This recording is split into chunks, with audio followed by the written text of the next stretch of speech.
So please welcome Christy Chen.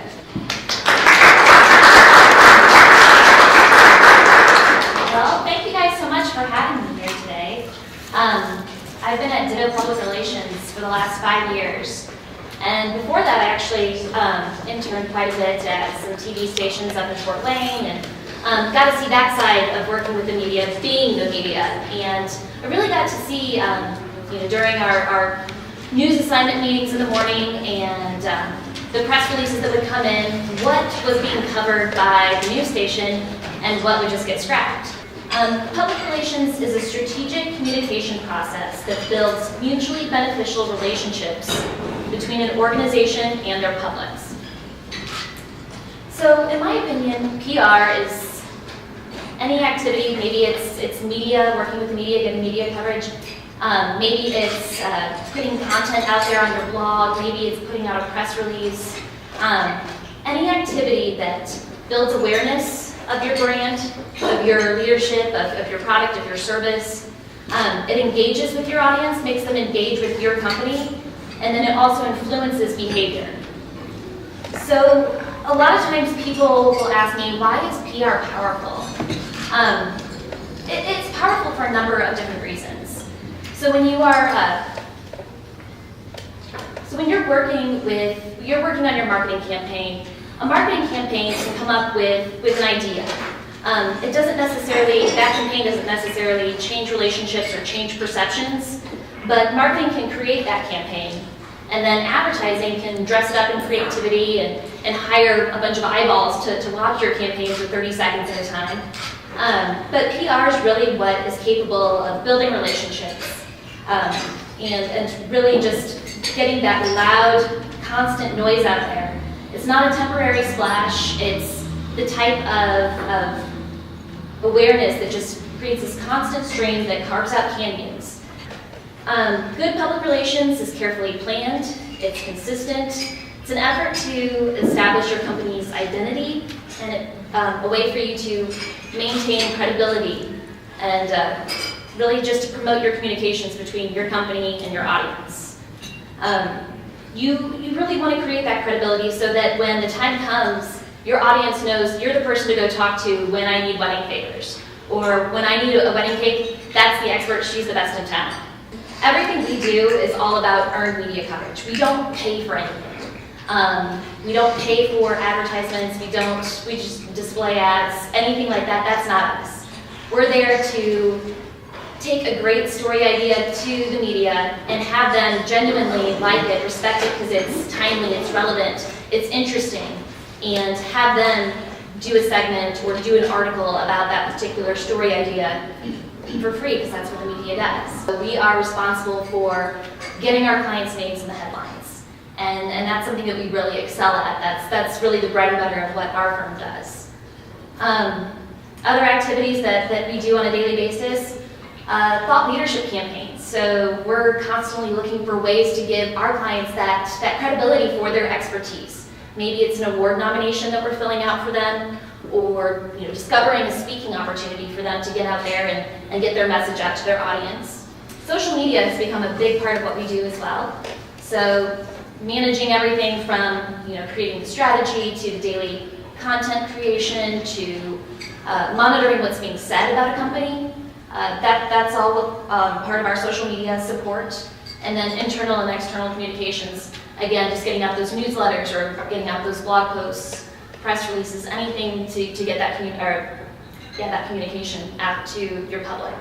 So there has to be a number of different components in order for your story to be of interest. Otherwise, you might be wasting the media's time. The reporters, they get so many pitches every single day. We'll write a short little email to our contacts at various media outlets that basically suggests a story idea. It'll list out the angle that we would want them to take. It'll talk about why this is interesting, why they should write about this, and just basically give them everything that they would need in order to put together a great article or a great TV segment or anything of that nature. So for you guys would be reaching out to a reporter, and you'd have to have a very unique and catchy subject line, And you really, honestly, I mean, reporters get so many pitches every day. You've got 1 or 2 sentences to catch their attention, and then that's it. If you send them an email that's this long, delete, I don't have time to read this. Like, tell me in 6 words why I should care. Very rarely will you ever see a story just about a particular company, what they do, why they're awesome.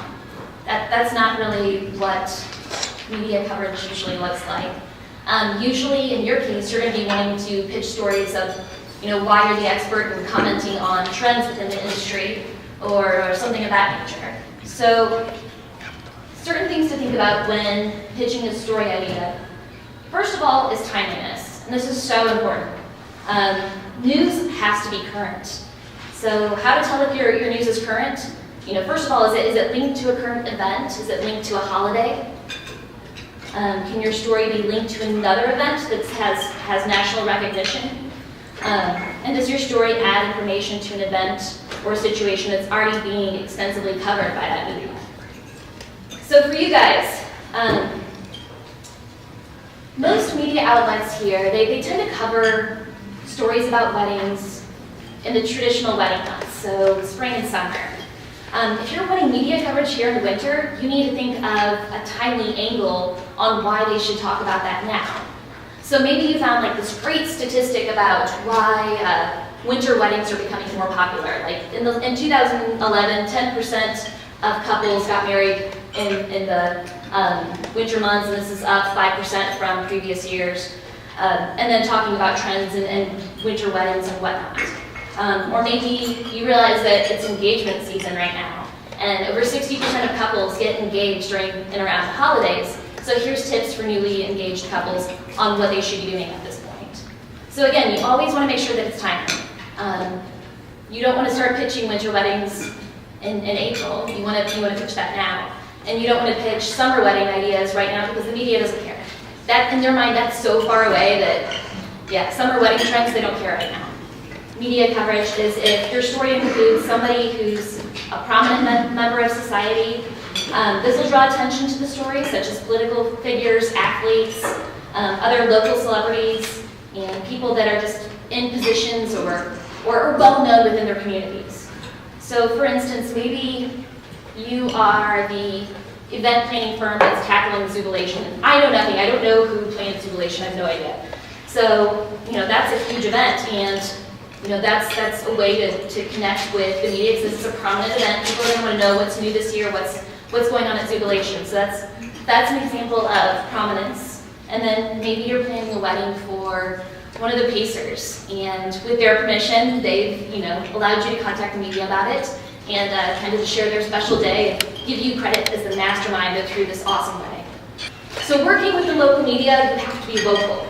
I think a lot of times people don't fully understand this. They'll be like, oh, well, I want to start planning weddings, or I want to start doing this in Fort Wayne.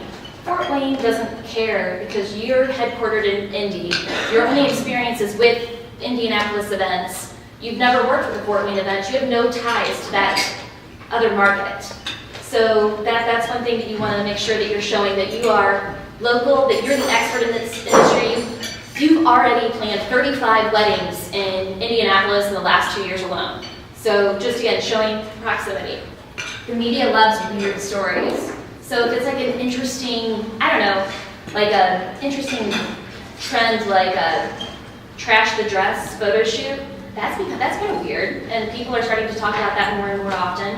I don't even know what's weird in wedding planning. Do you guys have any like weird ideas or an interesting hook? Anybody? Crystal, what? Zombie weddings. Zombie? There's a big trend in zombie weddings. That is actually awesome. Does anybody else watch Walking Dead? I love that show. All right. Yeah, so that would be, if you're one of the vendors that are helping give that couple their dream wedding, that's a great story to take to the media. Conflict. So conflict, as you guys know, generates media interest. When 2 or more groups advocate different views on a topic or a current event or something, this creates news. So in your case, I was like, how are these people going to create conflict? Maybe it's just going against the norm and pitching the whole idea of why, somebody needs to throw all of the old wedding etiquette out the door because it doesn't matter. It's not relevant anymore. And taking a strong stance and being ready to back up those points and giving maybe some of those bulleted points in your pitch, that could be a great segment for TV. One thing you need to remember is that while it needs to promote you and your company, it can't be about you and your company. Here's what you can take away from it. They don't want to know who you are and what you do. They want to know what you know. So that's just one thing to think about when you're thinking up stories again on what to pitch.